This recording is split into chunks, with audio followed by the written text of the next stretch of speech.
Let me come right out of the gate with some hard truth. Not every high-performing person belongs to be on your team. And I know that might sound backward. You know, oftentimes we've been conditioned to think performance is the ultimate metric.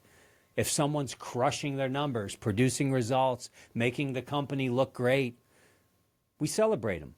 And I'm not saying that we shouldn't, but what if behind the scenes they're leaving a trail of chaos and toxic nature all throughout your company, driving fear throughout your team members? Well, today we're going to talk about it. We're going to talk about one of the toughest calls a leader has to make. That's this courage that you might need to fire a high performer.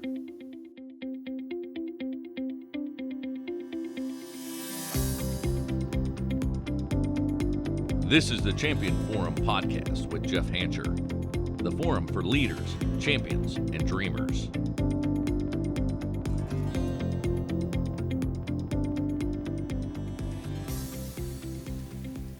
The Koza Law Group PLLC, a premier boutique law firm with offices in Pittsburgh, New York City, and Nashville, serves small to large companies, startup entrepreneurs, and seasoned business owners. Recognized by Pennsylvania super lawyers as rising stars, listed among the best lawyers in America, and honored by lawyers of distinction, we redefine legal services. Agile, efficient, and creative, we offer white glove service 24/7, ensuring peace of mind. Choose the Koza Law Group for trusted legal advice.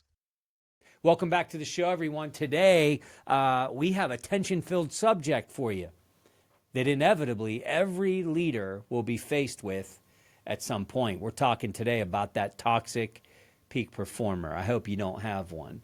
But if you do, I'm sure you have sat up in your chair a little bit straighter because you got the popcorn ready and you want to know what's the henchman going to say about this one. Well, listen, I have led this person, unfortunately, many, many times throughout my leadership tenure. I remember taking my first remote leadership assignment. This was going to be the first time that I had to drive and or fly from my home to lead a remote team. You know, I was given this assignment because the team that I was acquiring was grossly underperforming. They weren't doing so hot. Things weren't going well. And my job was to go into that new market and get that team cleaned up and get them back on track. And I was just the guy for the job. And I wasted no time, y'all. I mean, I was in the spreadsheets. I was dissecting the numbers.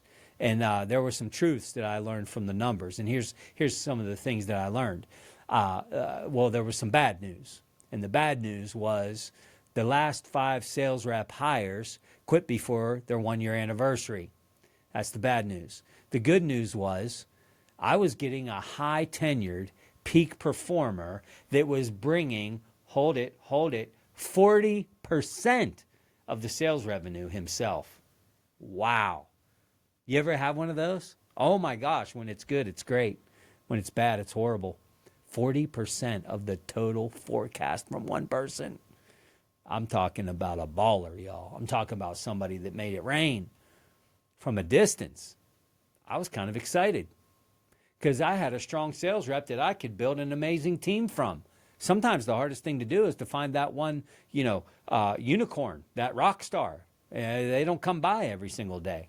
However, it didn't take long to realize the peak performer was the root of the entire issue.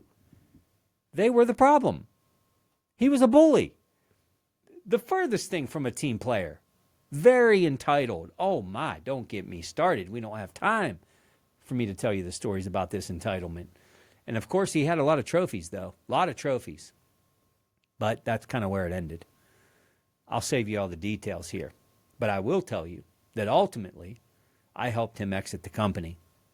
This was a very, very painful ordeal because now I'm looking at a complete rebuild. Not only were people quitting, I just fired my peak performer. Now what do I got? I got a complete rebuild. It took me well over 12 months to build the team. But I had a foundation now. There was a foundation that was built. And upon that foundation, we were off to the races. Took me a long time. But when you build something on a strong foundation, the higher it can go. When you build on sand and the winds come, it's going to crumble to the ground. This was beyond challenging, one of my hardest leadership assignments. But I can assure you that unless there is a strong foundation of culture, values, unity on a team, it's a house of cards. It's not if it falls, it's when it falls. It might be good now, but it's not lasting, it's not sustainable. What I have found is that performance, although it is visible, culture is invisible. We can see performance. We can't always tangibly see culture. And that's what makes this such a trap, maybe I would call it, for leaders, because we like the results. And culture isn't something that's on a spreadsheet. It's not something that we can tangibly see. We see sales figures. We see bottom line profit, impact, revenue. We see individual achievements. But sometimes we overlook the way that a person's behavior is quietly corroding the entire team. We might look past that a little bit. Why? Because the balance sheet is telling us good things. The sales forecast is telling us some good things. But here's the thing. We have all heard it said that culture eats performance for breakfast. It's true. It's absolutely true. A toxic star performer will eventually cost you way more in turnover, way more in morale and lost trust than they will ever contribute in output. And I know that's hard to even believe, because there's not necessarily a line item for turnover. There's not necessarily a line item for morale. There certainly isn't a line item for trust of your leadership. But I promise you, it's not even close on the scale of how it weighs in. Think about Enron. If you're too young to know that reference, go Google it. It was a company that did some really bad things a long time ago. Worth the Google, by the way. It will be worth your time to go check out Enron and what happened with them. But those of you that know, on paper, Enron was, coveted, superstar company. They were hailed as the innovators of industry. Their stock price was skyrocketing. Everybody was jumping on the bandwagon. And from the outside, it looked like nothing but winning. Hands up, celebration, everybody's having a good time. The bar chart, the bar graph is looking amazing. But inside, the culture was toxic. It was hemorrhaging. Leaders protected high performers who bent the rules, manipulated numbers, operated in all kind of arrogance. Their results looked great until all the truth came out. And when it did, the entire company collapsed. People went to jail, costing thousands of employees their jobs, wiping out billions in retirement savings. It was a house of cards. That's the ultimate reminder, y'all. Tolerating toxic high performers, it may look good, it may look profitable in the short term, but in the long run, it can destroy everything you've built. Now look, if you've read my book, if you've been to any of my workshops, you know I am about helping people reach their potential. I am about leading well. I love a good comeback story. I love a turnaround story. By the way, I am one. So I'm not here to tell you, give up on people. But that's usually not the problem I see with a peak performer that's toxic. Usually what I see is a leader that has let it go too long. So why is it that leaders struggle with this decision so greatly, including myself? I have. Why do leaders hesitate to make this move? I've boiled it down to really two reasons: fear and short-term thinking. Fear and short-term thinking. That's really what this boils down to. Fear, because firing a high performer means you might take a hit on the numbers. And especially if you have a boss, numbers are gold, aren't they? And short-term thinking, because it's easier to justify today's wins than confront tomorrow's consequences. That's short-term thinking.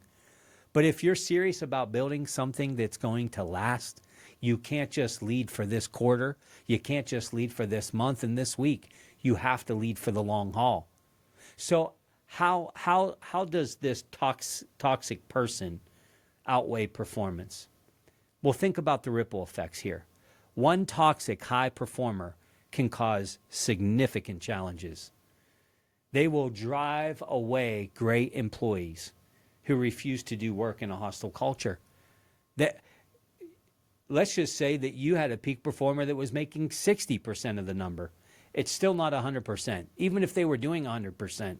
When you're trying to bring people onto the team, they're coming into a toxic environment. When you hire peak performers or potential future peak performers and you put them into a toxic environment that maybe you're oblivious to, this is why turnover starts to happen. These toxic peak performers, they silence creativity because people feel unsafe to even speak up. They walk around with a little bit of arrogance, and when somebody says anything that may undermine them or cast a shadow on them, they just start downplaying it or undermining it. So what happens? Nobody wants to challenge them. Why? Because they're the peak performer. And so they just kind of ride off into the sunset and say, this isn't an environment that I want to be in anymore. And believe me when I tell you, they will undermine your credibility as the leader as well. And your team sees this. And your team is going to watch as you protect that toxic person because of results over people. Now your leadership is in question with the entire team. In fact, there was an article from the Harvard Business that said that a toxic worker cost twice as much as the benefits of a top performer. That's insane to me. That means that one person's bad behavior can undo the positive impact of two great people. One person's bad behavior can undo the positive impact of two great people. This is why it's so important that as leaders, we do not look past toxic behavior. Underperformer, average performer, peak performer. We guard culture at any cost, and that might mean short-term pain. So how do we find the courage to choose the culture over results? And I mean, it's going to take some courage. Well, great leaders understand this truth, that protecting the culture is protecting the results. Why we defer from not taking care of this toxic person is for the sake of results. But when we capture this mindset that protecting culture is actually protecting results, our mindset completely changes. It takes courage to say, yes, this person is hitting targets, but they are eroding trust and morale, and that will destroy us if we don't act. This is a leadership truth. And when we have a leadership truth, we act on it even if we don't feel like it. Why? Because we know it's the right thing to do. When you do this, you send a powerful message. You're saying to your entire organization that when you're on Team Hancher, how you achieve results matters just as much as the results themselves. Meaning we don't cut corners, we don't bend the rules, we don't have a poor attitude, we don't bully people. How you achieve results matters just as much as the results themselves. That clarity creates loyalty, it creates alignment, and a healthy environment for everyone else on the team. It's a standard that you've now created. When you have this and it's consistent, people know what to expect.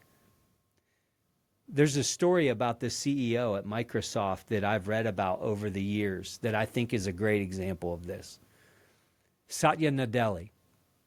When he became CEO, he shifted the culture of Microsoft from this know-it-all, little bit of chippiness, to a learn-it-all culture. That meant some of the high performers that were there prior to him, these are the performers that maybe, you would say that maybe they were winning because of cutthroat tactics and ways. They didn't fit anymore in the company. They didn't fit anymore in this new culture. And Nadella was willing to let them move down the road, was willing to let them go in order to build a collaborative, innovative culture. And today, Microsoft, it's more profitable and respected than ever, maybe in the history of the organization, because he had the courage to step up and prioritize culture. If you've never went back and listened to any of his YouTube videos and his take on culture and his take on building for the long haul, it's absolutely fascinating. So what are the practical steps for leaders facing this decision? Because you're going to face it. It's almost inevitable. Well, start by ensuring that you address their behavior privately in the one-on-one. Now, I'm not here to put every peak performer in a box. I was a peak performer. You're listening. You probably were one as well. But what I have noticed is the peak performer that's toxic, it's even worse when they're around their peer group. Make sure that the one-on-ones that you know I'm so passionate about are absolutely happening. This is where these hard conversations need to happen. Make sure to drive engagement over compliance. How do you do this? You do this by tying their improvement into why success is important to them. Their why, as we call it. Meaning you can't just pull a toxic employee in and say, listen, you were acting like a moron in the meeting. Stop doing that. That's never going to work with a toxic employee. You have to tie why success matters to them to their behavior. What we're trying to do is to get a behavior change, not compliance to what we want. If you do that, it's going to be fleeting. Make sure you're documenting both performance and behavior. This is very elusive at times because there's many organizations that I go into that the only way to start a discipline process is if somebody's underperforming in their results. To me, that's insanity. We document both performance and behavior. Make it clear that excellence requires both. You can't just hit numbers and erode the culture of our company. Document both performance and behavior and give them feedback. And remember, if you've read the book, Firm Feedback in a Fragile World, there are different kinds of feedback. Usually, not always, but most times, collaborative feedback is the best for this peak performer. Help them uncover the answer for themselves when you can. If you tell them what to do and you tell them what the answer is, most likely you're going to get defensive posture. When you can ask the right questions based off of what you know about them, you can lead them to finding the answer for themselves.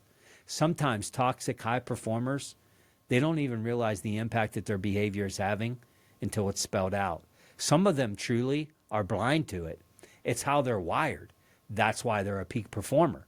So it's a double-edged sword. You have the ability to transform them into being a great person on your team. But if they're not willing, you can't let it move forward. You have to set clear boundaries. If they choose not to align, you've given them a fair chance. Always remember in leadership, we do not have the ability to control another person's willingness. That is none of our business. We control how we deliver. We control composure. We control tone. We control fair and reasonable expectations that come with feedback. But ultimately, if they're not willing, they come with accountability. And most importantly, follow through. If they refuse to change, that's a decision they're making.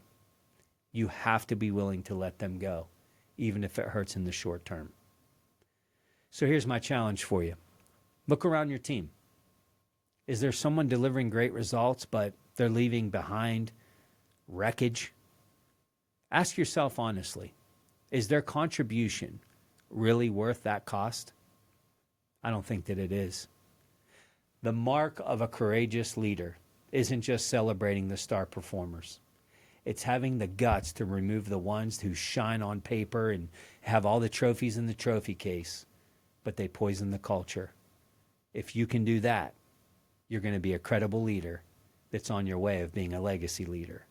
Protecting your team's long-term health is the highest form of leadership courage. I hope this challenged you today. I appreciate you joining. If this episode struck a nerve with you, it's because one of the hardest decisions a leader's ever going to make is this one, but it's also one of the most important. If you've had to fire a high performer for cultural reasons, I'd love to hear your story. Share it with me. I'd love to reshare it maybe on the show or share some best practices maybe that you have, because what we know is leaders grow stronger when we learn from one another through these tough conversations. Until next time, remember, true leadership isn't about what you tolerate in the spotlight. It's about what you protect in the shadows.